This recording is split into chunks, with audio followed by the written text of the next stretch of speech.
درود بر همه.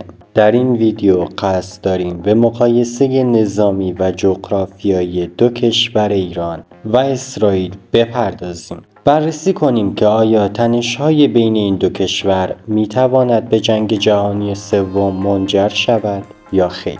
این موضوع اهمیت زیادی دارد زیرا تأثیرات بالقوه آن بر منطقه و جهان میتواند بسیار گسترده و مخرب باشد. با ما همراه باشید تا به جزئیات این موضوع بپردازیم. اما قبل از هر چیزی ازت میخوام که کانال رو سابسکرایب کنی و این ویدیو رو لایک کنی. تنش‌های میان ایران و اسرائیل یکی از مهمترین و پیچیده ترین موضوعات سیاست بین الملل در خاورمیانه است. این تنش‌ها نه تنها بر امنیت منطقه‌ای بلکه بر امنیت جهانی تاثیرگذار است و ممکن است به درگیری‌های گسترده و حتی بروز جنگ جهانی سوم منجر شود. انقلاب اسلامی در ایران منجر به تغییر اساسی در سیاست خارجی این کشور شد. ایران پس از انقلاب روابط دیپلماتیک خود را با اسرائیل قطع کرد و سیاست‌های ضد اسرائیلی را در پیش گرفت. حمایت ایران از گروه‌های مخالف اسرائیل مانند حزب الله در لبنان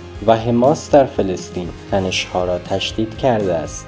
بذار یه نکته جالب رو مهمونت کنم. جرقه اصلی جنگ جهانی اول در 28 ژوئن 1914 با ترور فردیناند ولیعهد اتریش مجارستان توسط یک سرب ملی‌گرا اتفاق افتاد.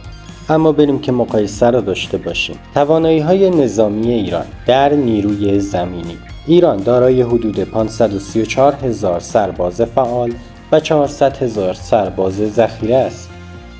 تجهیزات نیروی زمینی ایران شامل تانک‌های T-90، T-72 و تانک‌های بومی ذوالفقار است.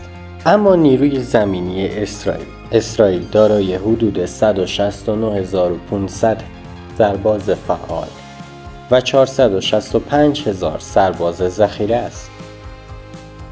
تجهیزات نیروی زمینی اسرائیل نیز شامل تانک‌های مرکاوا مارک 4 است. نیروی هوایی اسرائیل دارای حدود 684 هواپیمای جنگنده است که شامل مدل‌هایی نظیر F-16, F-15 و F-35 است. اما نیروی هوایی ایران حدود 350 هواپیمای جنگنده دارد که شامل مدل‌های نظیر F-14, F-5, F-4 و پهپادهای شاهد 129 و مهاجر می‌شود. نیروی دریایی ایران دارای حدود 398 کشتی جنگی است که شامل ناوها و زیردریایی‌های کلاس کیلو و قدیر می‌شود. اما نیروی دریایی اسرائیل دارای حدود 66 کشتی جنگی است که شامل زیردریایی‌های کلاس دلفین می‌شود. توان موشکی اسرائیل دارای موشک‌های بالستیک یریهو با برد 4000 کیلومتر است که قادر به حمل کلاهک هسته‌ای میباشند. و همچنین اسرائیل یکی از پیشروان در جنگ سایبری و الکترونیکی است و توانمندی‌های بالایی در این زمینه از خود نشان داده. اما توان موشکی ایران دارای موشک‌های بالستیک شهاب 3 با برد 2000 کیلومتر و سجیل با برد 2500 کیلومتر است. این موشک‌ها می‌توانند اهدافی در سراسر خاورمیانه را هدف قرار دهند. ایران توانایی‌های قابل توجهی در جنگ سایبری و الکترونیک نیز دارد و در سال‌های اخیر حملات سایبری متعددی را علیه اهداف مختلف انجام داده. این دو کشور را از نظر نظامی بررسی و مقایسه کردیم. به نظر شما کدوم کشور قوی تره؟ اما حالا وقتش رسیده که اون رو از نظر جغرافیایی نیز بررسی کنیم. ایران با مساحتی حدود 1.65 میلیون کیلومتر مربع یکی از بزرگترین کشورهای خاورمیانه است. ایران با کشورهای عراق، ترکیه، افغانستان، پاکستان، ترکمنستان، ارمنستان، آذربایجان هم مرز است. این موقعیت جغرافیایی به ایران امکان نفوذ و تاثیرگذاری در منطقه وسیعی را می‌دهد.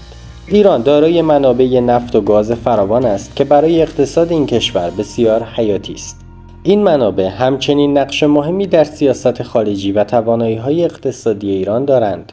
اما موقعیت جغرافیایی اسرائیل با مساحتی حدود 22,000 کیلومتر مربع یکی از کوچکترین کشورهای منطقه است. اسرائیل با کشورهای لبنان، سوریه، اردن و مصر هم‌مرز است. این موقعیت جغرافیایی باعث شده که اسرائیل در معرض تهدیدهای امنیتی متعددی قرار گیرد.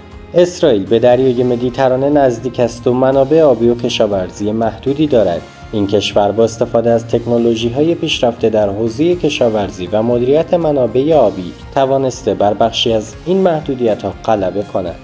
اما نقش قدرت‌های بزرگ در تنش‌ها. آمریکا حمایت قاطع و بی‌قید و شرطی از اسرائیل دارد و یکی از اصلی‌ترین حامیان این کشور در مقابل تهدیدهای منطقه‌ای است.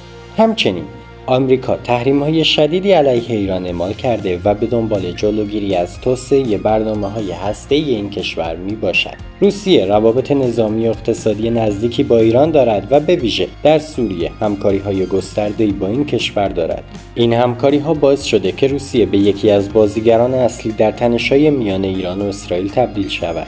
اما نقش چین روابط اقتصادی نزدیکی با ایران دارد و یکی از خریداران اصلی نفت این کشور است. همچنین چین در پروژه‌های زیرساختی و سرمایه‌گذاری‌های اقتصادی در ایران مشارکت دارد. اتحادیه اروپا نیز تحریم‌های علیه ایران اعمال کرده، اما به دنبال راه حل‌های دیپلماتیک برای کاهش تنش‌ها و حفظ توافق هسته‌ای با ایران است.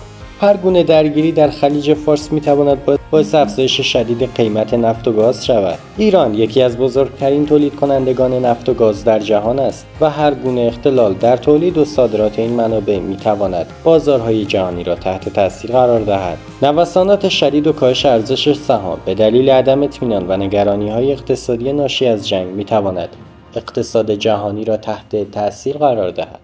تنش‌های میان ایران و اسرائیل احتمال بروز جنگ جهانی سوم موضوعی بسیار پیچیده و چند وجهی است. با توجه به توانایی‌های نظامی دو کشور، موقعیت جغرافیایی و نقش قدرت‌های بزرگ در این تنش‌ها، این درگیری‌ها می‌تواند تأثیرات گسترده و عمیقی بر جهان بگذارد. تلاش‌ها برای کاهش تنش‌ها و استفاده از دیپلماسی برای جلوگیری از بروز جنگ از اهمیت ویژه‌ای برخوردار است. راه حل‌های سیاسی و دیپلماتیک می‌تواند به جلوگیری از بحران‌های انسانی و اقتصادی ناشی از جنگ کمک کند و به حفظ صلح و امنیت در منطقه و جهان کمک کند. این تحلیل جامع شامل تمامی جوانب مهم و کلیدی در مورد تنش‌های میان ایران و اسرائیل و پیامدهای احتمالی آن است. خیلی ممنونم که تا انتهای این ویدیو رو همراه حقیقت تیوی بودید. امیدوارم که از این ویدیو خوشت اومده باشه و خیلی ممنون میشم که کانال رو سابسکرایب کنید. تا ویدیوهای دیگه بدرود.